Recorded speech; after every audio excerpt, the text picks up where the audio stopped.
আমরা রয়েছে এই মুহূর্তে চট্টগ্রাম বিশ্ববিদ্যালয়ে। এখানে পহেলা বৈশাখ অর্থাৎ নতুন বছরকে বরণ করে নিতে কিন্তু নানা ধরনের আনুষ্ঠানিকতা, নানা ধরনের কার্যক্রম এখানে নিয়েছে বিশ্ববিদ্যালয় কর্তৃপক্ষ। আমরা এই মুহূর্তে চাকসু ভবনের সামনে রয়েছে। এখানে চট্টগ্রামের সহ সারা দেশের যে ঐতিহ্যবাহী খেলা রয়েছে, বৌচি খেলা, সেই বৌচি খেলায় অংশগ্রহণ করেছে নারী শিক্ষার্থীরা। এই মুহূর্তে বিজয় 24 এবং নবাব ফয়জুন্নেসা হলের যারা খেলোয়াড়রা রয়েছেন তারা কিন্তু আসলে এখানে অংশগ্রহণ করছেন। দেখছেন যে এক পক্ষের যারা খেলোয়াড় রয়েছেন তাদেরকে আসলে ব্যস্ত রাখার চেষ্টা করছেন আরেক পক্ষের খেলোয়াড়রা, এবং একজন রয়েছেন তাকে আসলে বউ বলা হয়। যখন অন্য পক্ষের দল আসলে প্রতিপক্ষকে যখন ব্যস্ত রাখবেন তখনই আসলে এই যে বউ তিনি আসলে পালিয়ে নিজের বাপের বাড়ি কিংবা নিজের বাড়িতে আসলে চলে যাবেন। তাকে যখন স্পর্শ করবে বিপক্ষ টিম তখনই আসলে এই তারা বাদ পড়বেন কিংবা তারা এই খেলা থেকে আসলে তারা ডিসকোয়ালিফাইড হবেন, এরকমটি আসলে পয়েন্ট তারা হারাবেন। এইভাবেই কিন্তু আসলে এই খেলাটি হয়ে থাকে। আপনি দেখছেন দুটি পক্ষ, একটি পক্ষ আসলে প্রতিপক্ষকে ধাওয়া করার চেষ্টা করেন, ব্যস্ত রাখার চেষ্টা করেন।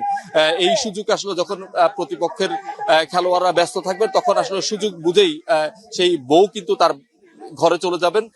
এই সময়ের মধ্যে যদি বউকে আসলে স্পর্শ করে ফেলতে পারেন প্রতিপক্ষের কোন সদস্য, সেক্ষেত্রে কিন্তু আসলে তারা পয়েন্ট হারাবেন।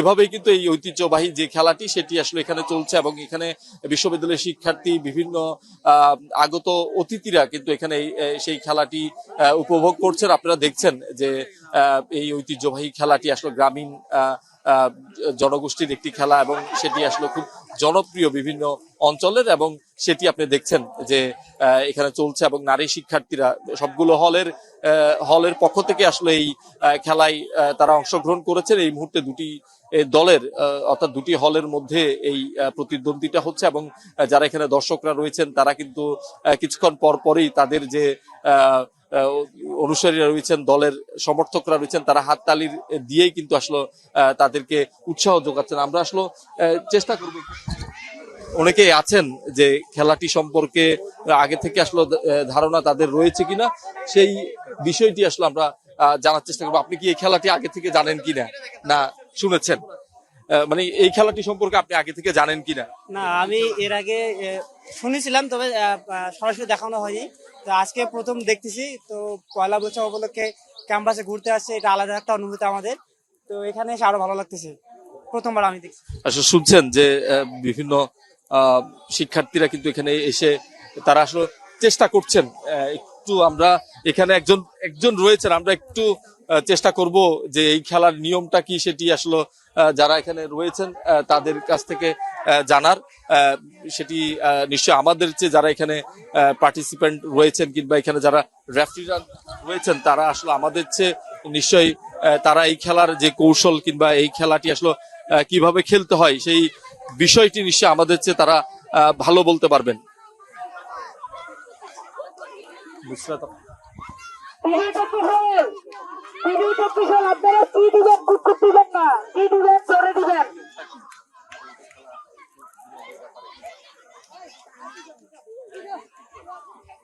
আমরা আসলে একটু কথা বলতে চাই, এখানে আছেন যিনি, একটু আপু যদি আসলে একটু বলতেন এই খেলার আসলে নিয়মটা কি? এখানে নিয়মটা হচ্ছে 5টা টিম আছে, ওইখানে লিগ পদ্ধতিতে খেলা হচ্ছে, আর 5 মিনিট করে প্রত্যেকটা টিম সময় পাবে। 5 মিনিটে যে যত পয়েন্ট পাবে ওইটা কাউন্ট করে লাস্টে ফাইনালে যার পয়েন্ট বেশি হবে সে উইনার হবে। হ্যাঁ, একজন বউ থাকবে, 6 জন বউয়ের বাপের বাড়ির লোক থাকবে। ওরা 6 জন বউকে উদ্ধার করার চেষ্টা করবে। হ্যাঁ হ্যাঁ হ্যাঁ, বাপের ঘরে চলে যাবে। পয়েন্ট হারাবে।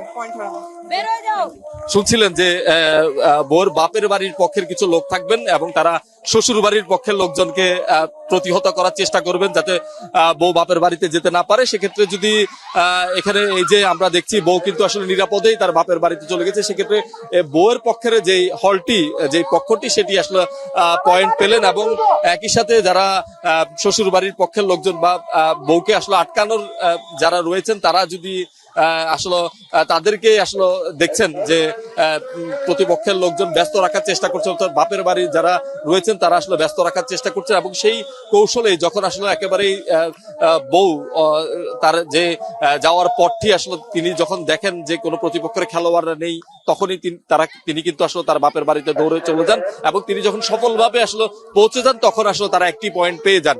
এবং যদি বউ যাওয়ার পথে প্রতিপক্ষের অর্থাৎ শ্বশুর বাড়ির লোকজনের দ্বারা কিন্তু আসলে ছুঁয়ে দেন, অর্থাৎ ধরে ফেলতে পারেন, সেক্ষেত্রে কিন্তু আসলে সেই বউয়ের পক্ষের যারা রয়েছেন তারা কিন্তু আসলে পয়েন্ট হারান। সব মিলিয়ে এই লিগ পদ্ধতিতে আসলে খেলা চলছে, এবং এখানে বিচারকরা রয়েছেন তারা তাদের পয়েন্ট গুলো আসলে লিপিবদ্ধ করছেন। একই সাথে এখানে রেফারি রয়েছেন, কোনো ধরনের ভুল কিংবা কোনো ধরনের কিছু হলেই কিন্তু আসলে তারা আটকে দিচ্ছেন। এভাবেই কিন্তু আসলে দুটি পক্ষের মধ্যে খেলা চলছে। এভাবেই নারী শিক্ষার্থীদের যে কয়টি হল রয়েছে সেই হল থেকে আসলে টিম দেওয়া হয়েছে, এবং সেই টিমের রাউন্ড হিসাব করে কিন্তু আসলে এই খেলাটি চলছে। এভাবেই কিন্তু দেখছেন যে দুটি পক্ষের যে খেলা সেটি আসলে এই মুহূর্তে শেষ হয়েছে, এবং অন্য যে পক্ষের খেলোয়াড়রা রয়েছেন তারা আসলে অপেক্ষা করছেন তাদের যে খেলা সেটি আসলে কিছুক্ষণের মধ্যেই শুরু হবে। তো এইভাবেই আসলে দিনভর চট্টগ্রাম বিশ্ববিদ্যালয়ে নানা কার্যক্রম, নানা অনুষ্ঠান, কাবাডি কিংবা বলি এই ধরনের ঐতিহ্যবাহী খেলাগুলোর মধ্য দিয়ে কিন্তু আসলে চট্টগ্রাম বিশ্ববিদ্যালয়ের যে পহেলা বৈশাখ সেটি উদযাপন হচ্ছে। সকাল 10:30 আসলে বর্ণাঢ্য শোভাযাত্রার মধ্য দিয়ে কিন্তু এই আজকের যে চট্টগ্রাম বিশ্ববিদ্যালয়ের যে কার্যক্রম সেটি আসলে শুরু হয়েছিল, এবং সব মিলিয়ে কিন্তু দিনভর নানা অনুষ্ঠান আসলে চলছে। আমরা দেখছি বিভিন্ন ধরনের বিভিন্ন বয়সী দর্শকরা এখানে আসছেন, এবং তারা এই ধরনের খেলাগুলো উপভোগ করছেন বা বিভিন্ন ইভেন্ট গুলো আসলে উপভোগ করছেন আর কি। তো দর্শক, আমরা চট্টগ্রাম বিশ্ববিদ্যালয়ে রয়েছি, অন্য কোনো ইভেন্ট বা অন্য কোনো খেলার সেখানে গিয়ে আমরা আসলে আপনাদেরকে জানার চেষ্টা করব যে বিশ্ববিদ্যালয়ে আর কি কি ধরনের কার্যক্রম আসলে নিয়েছেন, এবং সব মিলিয়ে কিন্তু দিনব্যাপী বিশ্ববিদ্যালয়ে পহেলা বৈশাখ উদযাপনকে ঘিরে নানা ধরনের কার্যক্রম তারা নিয়েছে। সন্ধ্যার পর থেকে আসলে সাংস্কৃতিক আয়োজন চলবে, এবং সেটি রাত 9টা 9:30 পর্যন্ত আসলে চলবে, এমনটি বিশ্ববিদ্যালয় কর্তৃপক্ষ আমাদেরকে জানিয়েছে।